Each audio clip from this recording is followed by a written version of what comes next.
Ya, baik. Assalamualaikum warahmatullahi wabarakatuh. Salam semangat semuanya. Semoga selalu dalam keadaan sehat.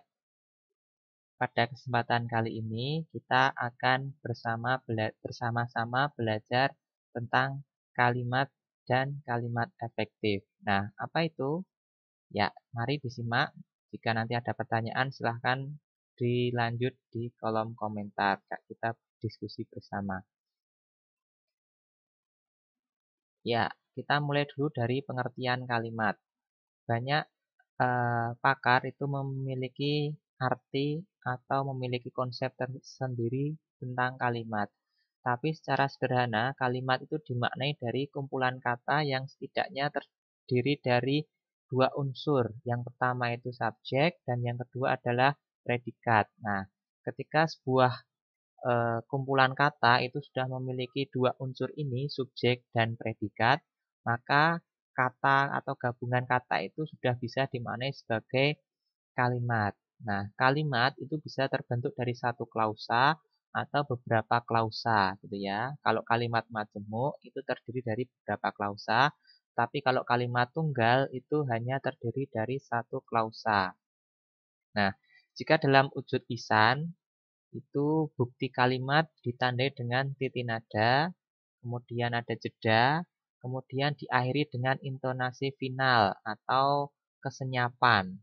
Tapi kalau dalam bahasa tulis itu ditandai dengan tanda baca. Biasanya diawali dengan kalimat dan diakhiri dengan intonasi final berupa tanda titik. Kalau tanda koma itu berarti belum menjadi akhir dari kalimat. Jadi belum dimaknai sebagai satu kalimat utuh. Nah, kemudian ini ada beberapa pengertian konsep kalimat dari beberapa pihak. Kita ambil dua. Yang pertama ini dari Arifin dan Tangsa ini. Dimaknai kalimat adalah satuan bahasa yang terkecil. Dan wujudnya adalah lisan atau tulisan. Tetapi sudah memiliki satu pikiran yang utuh. Nah, hampir sama dengan konsep awal tadi, minimal terdiri dari subjek dan predikat. Kemudian kalau menurut Kamus Besar Bahasa Indonesia, kalimat itu dimaknai tiga konsep. Yang pertama, kesatuan ujaran yang memiliki konsep pikiran dan perasaan. Kemudian sebuah perkataan linguistik. Dan berikutnya satuan bahasa yang dapat berdiri sendiri, memiliki intonasi final. Dan secara aktual dan potensial terdiri atas klausa itu tadi ya. Hampir sama pengertian. Kita lanjut ke ciri-cirinya. Nah, ciri-cirinya itu kesatuan yang memiliki fonem dan morfem. Fonem dimaknai adalah bunyi yang bisa membedakan arti. Sedang morfem itu bentuk bahasa yang mengandung arti. Kalau fonem tadi membedakan arti, kalau morfem itu kesatuan bahasa yang punya arti. Nah, kemudian dapat berdiri sendiri meskipun tidak dalam kalimat lengkap. Nah, kemudian punya intonasi akhir tadi, bahasa lainnya itu titik ya. Ini intonasi akhir titik atau kalau dalam bahasa lisan itu kesenyapan. Nah, ada juga huruf kapital dan tanda baca dalam sebuah kalimat. Nah, berikutnya apa saja unsur-unsur kalimat? Nah, ini unsurnya tadi sudah dijelaskan atau sudah disampaikan tadi ya, tapi setidaknya ada dua unsur utama, yakni subjek dan predikat. Kalau unsur berikutnya ini adalah tambahan, komplement saja ya. Ada atau tidak masalah. Yang penting ada subjek dan predikat. Ini dalam konteks ragam resmi ya. Nah, ada subjek, ada predikat, ada objek, ada pelengkap, dan juga ada keterangan. Nah, apa itu subjek? Subjek dimaknai kalau dalam konteks di sini kata benda dalam kalimat yang berupa orang, hewan, benda, sapaan. Nah, ini contohnya misalnya ada kata Dara adalah teman kami. Dara itu nama orang ya di sini. Nah, itu teman kami. Dalam konteks ini Dara adalah subjek. Subjek ya. Atau mungkin dalam contoh lain Andra sedang lomba memancing. Andra dalam konteks di sini. Nah, kategorinya ini kata benda. Kemudian perannya sebagai pelaku, subjek. Nah, predikat itu bagian dari kalimat yang menandai apa yang diucapkan oleh subjek. Ini biasanya berupa tindakan atau perbuatan. Ini merokok itu membahayakan. Nah, kata konteks di sini yang menjadi predikatnya adalah membahayakan dalam konteks di sini ya. Merokok sebenarnya juga bisa di sini. Nah, berikutnya juga di sini ada objek.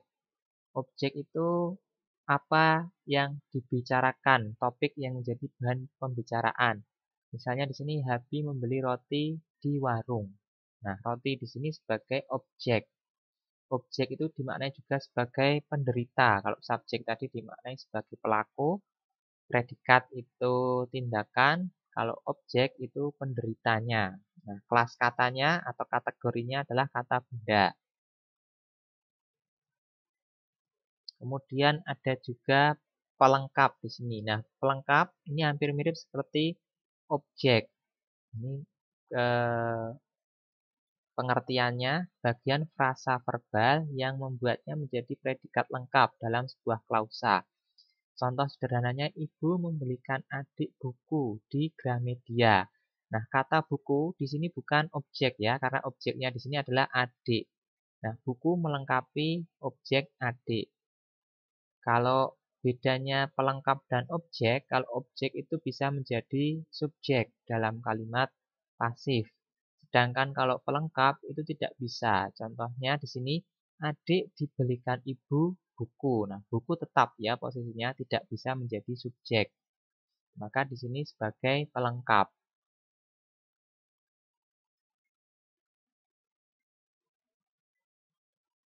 Nah, bagian berikutnya di sini ada keterangan. Keterangan ada keterangan waktu, keterangan cara, keterangan tempat, dan lain-lain. Nah, keterangan ini tujuannya atau fungsinya menambah informasi sehingga komunikasi yang terjalin itu lebih bisa dipahami. Contohnya tadi, ibu membelikan adik buku di Gramedia. Nah, kata di Gramedia itu adalah kata keterangan. Ini keterangan tempat. Ya, ada keterangan waktu, keterangan cara, dan seterusnya. Ya, ini tentang eh, pengertian dari kalimat. Nah, biasanya tadi ada unsur lengkap tadi ada SPOK, itu unsur lengkapnya. Itu kalau dipakai dalam kalimat yang ragam resmi atau situasi resmi. Tapi kalau dalam situasi santai, kata-kata ini tadi SPOK itu jarang dipakai. Cukup misalnya, kamu mau kemana? Pergi. Nah, kata pergi di sini itu sebenarnya bisa dimaknai kalimat, meskipun di sana hanya unsurnya predikat saja ya. Tapi bisa dimaknai kalimat karena itu bukan ragam resmi. Tapi kalau menggunakan ragam resmi, maka ditulisnya harus utuh. Saya mau pergi ke sekolah atau ke kampus. Nah, itu ragam resmi, ditulis utuh. Tapi kalau dalam ragam santai, cukup misalnya pergi. Nah, itu sudah bisa dimaknai sebagai kalimat karena sudah menyatakan satu kesatuan utuh dan diakhiri dengan intonasi final. Jadi ya, titik itu sebagai kalimat.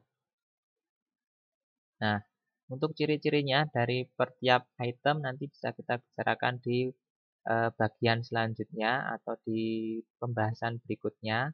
Nah, silahkan jika ada pertanyaan atau masukan atau tanggapan, kita lanjut di eh, bahasan berikutnya. Nah, setelah ini kita membahas kilas tentang kalimat efektif.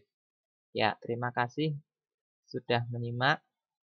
Assalamualaikum warahmatullahi wabarakatuh.